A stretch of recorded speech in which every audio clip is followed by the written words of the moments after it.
Defensive driving school. Get defensive. Yeah.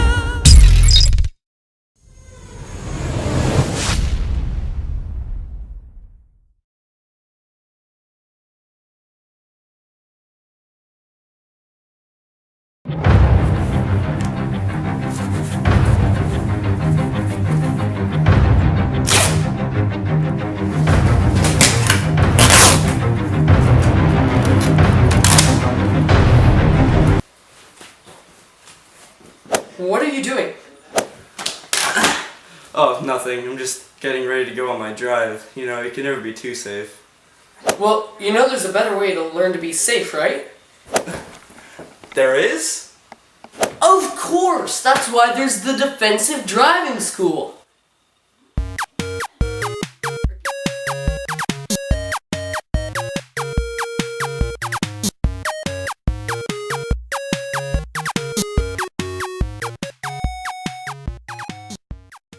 Today we're going to be going over some of the things you do and do not want to do when driving. For starters, you want to always be wearing your seatbelt. Make sure your lights are on, even if it's daytime, not just so you can see, but that others can see you. Adjust the gear and brake, and make sure everything else in your car is working fine and we're ready to go. The primary topic we'll be discussing today is the effects of using your cell phone. Although it may seem harmless, texting and driving is a major issue. Let's watch Ian for a moment. 5 seconds is the average time a person's eyes are off the road when texting. That's the equivalent of traveling a whole football field at 55 miles per hour. Well, what are some ways that I can keep myself undistracted?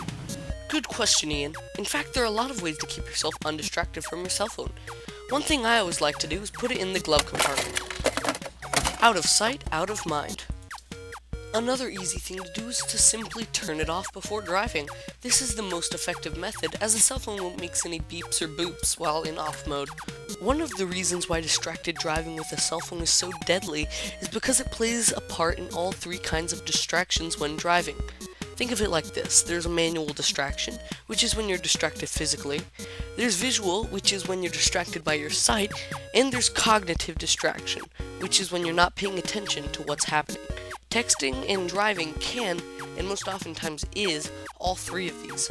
Wow, I never knew what a big risk testing and driving was. I'll be sure to make the right decision next time, and keep me and others on the road safe. Great job, Ian. Now, are you ready to put the cell phone down?